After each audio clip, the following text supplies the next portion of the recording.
मानव भूगोल में तीन विचारधारा है।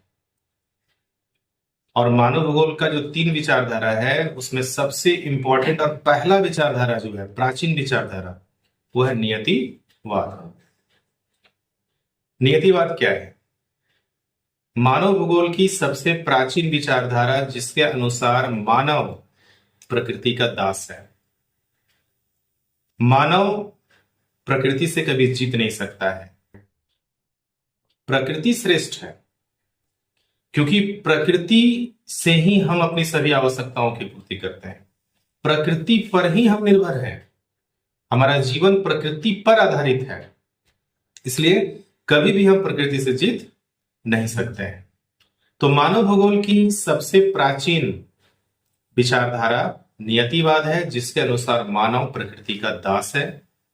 मानव कभी भी प्रकृति से जीत नहीं सकता है और प्रकृति श्रेष्ठ है। यह विचारधारा नियतिवाद कहलाता है। दूसरा विचारधारा है संभावनावाद। मानव एक बुद्धिमान प्राणी है, विवेकशील प्राणी है। मानव एक विवेकशील प्राणी है। वो अपनी कुशलता से, अपने ज्ञान से, अपने विवेक से अपनी आवश्यकताओं की पूर्ति करने के लिए वो प्रकृति की दशाओं को बदल सकता है, प्रकृति को प्रभावित कर सकता है। मानव श्रेष्ठ है। यह विचारधारा संभावनावाद कहलाता है।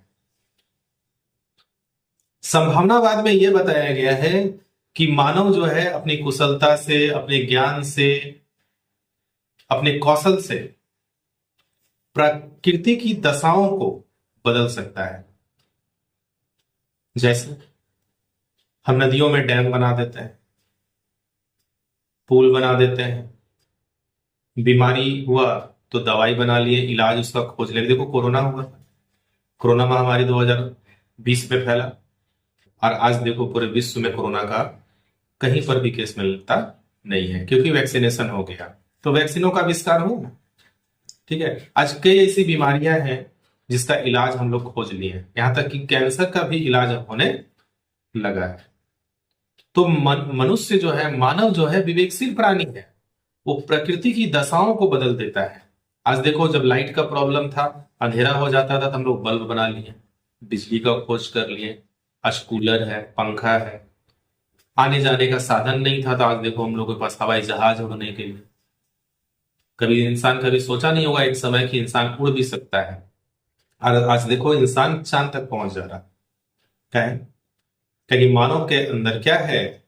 क्षमता है। मानव एक विवेकशील प्राणी है, ठीक है, और उसके अंदर ज्ञान है, कुशलता है, जिसके कारण वो प्रकृति की दशाओं को बदल दे रहा है। और इसी को कहा गया है संभावनावाद। तीसरा जो है विचारधारा वह है नव निश्चयवाद, जिसको कहा जाता है रुको और जाओवाद। ठीक है, ये मानव भूगोल का आधुनिक विचारधारा है। और इस विचारधारा के अनुसार मनुष्य जो है वो कभी प्रकृति से जीत नहीं सकता है, यह सच है। मनुष्य कभी प्रकृति से जीत नहीं सकता है, यह सच है। लेकिन यह भी सच है कि मानव एक बुद्धिमान प्राणी है, विवेकशील प्राणी है। उसके अंदर बुद्धि है, क्षमता है, कुशलता है, और अपने ज्ञान से मानव अपनी आवश्यकताओं की पूर्ति करने के लिए प्रकृति की दशाओं को काफी हद तक बदल सकता है। इस तरह से मानव और प्रकृति दोनों श्रेष्ठ है।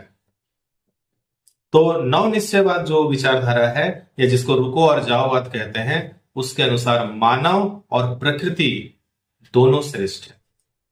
दोनों को श्रेष्ठ माना गया है इसमें कि मानव और प्रकृति दोनों श्रेष्ठ है, क्योंकि दोनों एक दूसरे को प्रभावित करते हैं, दोनों एक दूसरे को प्रभावित करने की क्षमता रखते हैं। इसलिए मानव भी श्रेष्ठ है और प्रकृति भी श्रेष्ठ है।